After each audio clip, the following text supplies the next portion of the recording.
Now it's a 20 kill. Oh,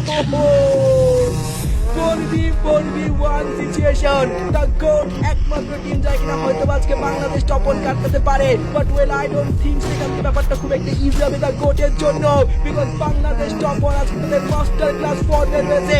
তারা যে লেভেলে আজকে খেলছে, যে ডিফারেন্স এখানে মেক করেছেন, সেই লেভেলে যাওয়াটা হয়তো বা এই শেষ মুহূর্তে কারোর পক্ষে খুব একটা ইজি হবে না। দ্য গোট দেখতে পাচ্ছি অলরেডি কোনটা সেখানে ফেলা হয়েছে।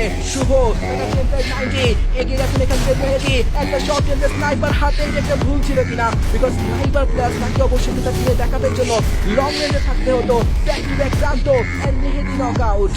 20 এলিমিনেশন পয়েন্ট তারা পেয়েছে। বুইয়াটা না আসলে অবশ্যই থেকে 16 বেলা পূর্ণ হবে না, সেখানে তারা গোট স্পোর্টস হোল্ড করেছিল এতক্ষণ পর্যন্ত এই বুইয়াটার জন্য। তবে কি একটা লাস্ট 4v4 এসে তা বাংলাদেশ যখন ফেল করবে নাকি না, ও মাই গড, শুভ থেকে পেনাল্টি ড্যামেজ ব্ল্যাক রিভাইভ করে ফেলবেন। সামনে এখান থেকে আইটিবার পোস্টটা কিন্তু কনফার্ম করবেন। Dozen elimination point goes to the top 1 শুভ। যেখান থেকে মনে করছিলাম হয়তো বাংলাদেশ টপ 1 বুইয়া মিস করবে, সেখান থেকে তার গোটের 4টা থেকে একটা প্লেয়ারে পরিণত করে ফেলা হয়েছে already. The GOAT is eliminated for now. 1v2 situation. Bangladesh top 1 এর কাছে 24 এলিমিনেশন চলে এসেছে।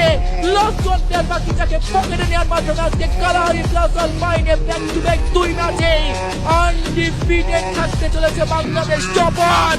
লেটস গো লস করতে আশিক এখানে 1v2 চান্স রাখতে পারে বলে এখানে মনে হয় না, বিকজ শুভ এখনো পর্যন্ত লাইভ, সেইখান থেকে একাই হয়তো হ্যান্ডেল করে করতে পারে।